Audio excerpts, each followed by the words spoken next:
ನಮಸ್ಕಾರ. ನೀವು ನೋಡ್ತಿದ್ದೀರಾ ಶ್ರೀ ಮಾರಿಕಾಂಬಾ ಡಿಜಿಟಲ್ ಟಿವಿ. ನಾನು ಸೃಷ್ಟಿ ನಾಯ್ಕ್. ಅರಣ್ಯ ಹುದ್ದೆಗೆ ಬಿಎಸ್ಸಿ ಅರಣ್ಯಶಾಸ್ತ್ರ ಪದವಿಯನ್ನೇ ಕನಿಷ್ಠ ವಿದ್ಯಾರ್ಹತೆಯನ್ನಾಗಿ ಮಾಡುವಂತೆ ಆಗ್ರಹಿಸಿ ಶಿರಸಿಯ ಅರಣ್ಯ ಮಹಾವಿದ್ಯಾಲಯದ ವಿದ್ಯಾರ್ಥಿಗಳು ನಡೆಸುತ್ತಿರುವ ಧರಣಿ 5ನೇ ದಿನಕ್ಕೆ ಕಾಲಿಟ್ಟಿದೆ. ತರಗತಿಗಳನ್ನು ಬಹಿಷ್ಕರಿಸಿ ಅನಿರ್ದಿಷ್ಟಾವಧಿ ಧರಣಿ ಕೈಗೊಂಡಿರುವ ವಿದ್ಯಾರ್ಥಿಗಳನ್ನು ಶಾಸಕ ಭೀಮಣ್ಣ ನಾಯ್ಕ್ ಭೇಟಿ ಮಾಡಿ ಮನವೊಲಿಸಲು ಪ್ರಯತ್ನಿಸಿದರು. ಚಳಿಗಾಲದ ಅಧಿವೇಶನದಲ್ಲಿ ಈ ವಿಚಾರದ ಬಗ್ಗೆ ಧ್ವನಿ ಎತ್ತುವುದಾಗಿ ಭರವಸೆ ನೀಡಿದರು. ಅರಣ್ಯಶಾಸ್ತ್ರ ಸೇರುವವರು ಪಿಯುಸಿಯಲ್ಲಿ ವಿಜ್ಞಾನ ವಿಷಯವನ್ನು ಆಯ್ಕೆ ಮಾಡಿ ಕರ್ನಾಟಕ ಪರೀಕ್ಷಾ ಪ್ರಾಧಿಕಾರ ನಡೆಸುವ ಸಿಇಟಿ ಪರೀಕ್ಷೆಯಲ್ಲಿ ಹೆಚ್ಚಿನ ಅಂಕ ಗಳಿಸಿ ಬಂದಿದ್ದಾರೆ. ವರ್ಷದಿಂದ ವರ್ಷಕ್ಕೆ ಈ ಪರೀಕ್ಷೆಯಲ್ಲಿ ಅತ್ಯುತ್ತಮ ಶ್ರೇಣಿ ಪಡೆದ ವಿದ್ಯಾರ್ಥಿಗಳು ಬಿಎಸ್ಸಿ ಅರಣ್ಯಶಾಸ್ತ್ರ ಪದವಿಯನ್ನೇ ಬೇರೆ ಬೇರೆ ವಿಷಯಗಳಿಗಿಂತ ಹೆಚ್ಚು ಆಸಕ್ತಿಯಿಂದ ಆಯ್ಕೆ ಮಾಡಿಕೊಳ್ಳುತ್ತಿದ್ದಾರೆ. ಅರಣ್ಯಾಧಿಕಾರಿ ಹುದ್ದೆಯ ನೇರ ನೇಮಕಾತಿಯಲ್ಲಿ ಬಿಎಸ್ಸಿ ಅರಣ್ಯಶಾಸ್ತ್ರ ಪದವೀಧರರಿಗೆ ಮೊದಲು ನೀಡಿದ್ದ 75% ಮೀಸಲಾತಿಯನ್ನು 50%ಕ್ಕೆ ಕಡಿತಗೊಳಿಸಿರುವುದು ಅನ್ಯಾಯ ಎಂದು ವಿದ್ಯಾರ್ಥಿಗಳು ಶಾಸಕರ ಗಮನಕ್ಕೆ ತಂದರು. ಈ ವೇಳೆ ವಿದ್ಯಾರ್ಥಿಗಳ ಬೇಡಿಕೆಯನ್ನು ಆಲಿಸಿ ಶಾಸಕ ಭೀಮಣ್ಣ ನಾಯ್ಕ್ ಮಾತನಾಡಿ, ಅರಣ್ಯದ ಬಗ್ಗೆ ಅಧ್ಯಯನ ಮಾಡಿರುವ ಅರಣ್ಯಶಾಸ್ತ್ರ ಪದವೀಧರರನ್ನ ನೇಮಕಾತಿಯಲ್ಲಿ ಪರಿಗಣಿಸಬೇಕು. ಈ ಬಗ್ಗೆ ಬೆಳಗಾವಿಯಲ್ಲಿ ನವೆಂಬರ್ನಲ್ಲಿ ನಡೆಯಲಿರುವ ಚಳಿಗಾಲದ ಅಧಿವೇಶನದಲ್ಲಿ ಧ್ವನಿ ಎತ್ತಿ ಸರ್ಕಾರದ ಗಮನ ಸೆಳೆಯುತ್ತೇನೆ.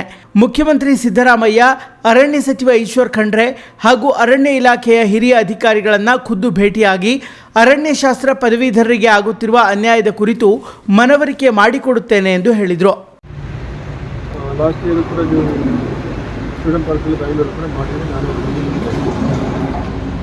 ಅದೇನೇ ಮೊನ್ನೆ ಒಂದು ಕಾರ್ಯಕ್ರಮದಲ್ಲೂ ಕೂಡ ನಾನು ಹೇಳಿದ್ದೆ, ಕನ್ಸರ್ವೇಟಿವ್ ಸಂದರ್ಭದಲ್ಲಿ ಕೂಡ ನಾನು ಅರಣ್ಯ ಕಾಲೇಜಲ್ಲಿ ಯಾರು ವ್ಯಾಸಂಗ ಮಾಡಿದಾರೋ ಅವರಿಗೆ ಮೊದಲು ಆದ್ಯತೆಯನ್ನು ಕೊಡಬೇಕು, ಅದನ್ನು 75% ಅವರಿಗೆ ಮೀಸಲಾತಿನೂ ಇಡಬೇಕು ಅಂತಲೂ ಕೂಡ ನಾನು ಹೇಳಿದ್ದೆ.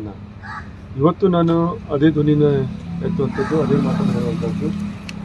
ನಾನು ಕೊಟ್ಟಂಥ ಮನವಿಯನ್ನು ನಾನು ನಾಳೆ ನಾಡ್ದು ಗುರುವಾರ ದಿನ ಕ್ಯಾಬಿನೆಟ್ ಇರೋದ್ರಿಂದ ಮಂತ್ರಿಗಳು ಸಿಗ್ತಾರೆ. ಈಗ ಒಂದು ಮನವಿಯನ್ನು ನಾನು ನಿಮ್ಮ ಪರವಾಗಿ ಚೀಫ್ ಮಿನಿಸ್ಟರ್ ಕೂಡ ನಾನು ಕೊಡುವಂಥ ವ್ಯವಸ್ಥೆ ನಾನು ಮಾಡ್ತೀನಿ. ನಾನೇ ಖುದ್ದಾಗಿ ನಾನು ನಿಮ್ಮಲ್ಲಿ ವಿನಂತಿ ಮಾಡ್ತಾಯಿದ್ದೇನೆ, ಸ್ಟ್ರೈಕ್ ಮಾಡುವಂಥದ್ದು ಪ್ರತಿಯೊಬ್ಬರ ಹಕ್ಕು, ಅದ್ರ ಬಗ್ಗೆ ಮಾತೇ ಇಲ್ಲ. ತರಗತಿಯನ್ನು ಬಹಿಷ್ಕರಿಸಿ ನೀವು ಅದನ್ನು ಮಾಡೋದು ಎಷ್ಟು ಗುಪ್ತ ಅನ್ನೋದು ಬೀಜ. ಏನಂತ ತರಗತಿ ಮಾಡಿ ನೀವು ಕಲಿಬೇಕಲ್ಲ, ನೀವು ಅಷ್ಟೊಂದು ದಿನಗಳ ಕಾಲ ನೀವು ಸ್ಟ್ರೈಕ್ನೇ ಮಾಡ್ತಾ ಕೂತ್ಬಿಟ್ರೆ ನೋಡಿ, ಎಲ್ಲರೂ ನಿಮ್ಗೆ ಸಹಕಾರ ಕೊಡ್ತಾರೆ, ಯಾವುದೇ ತೊಂದರೆ ಇಲ್ಲ. ಆ ತರಗತಿ ನಡೆಸಿ ಶಿಕ್ಷಣ ಜೊತೆ ನಿಮ್ಮ ಹೋರಾಟನ ನೀವು ಮಾಡಿ ಮುಂದುವರಿಸಿ. ಅದೇ 1% ಅಂತ ಹೇಳ್ತಿಲ್ಲ ನಾನು.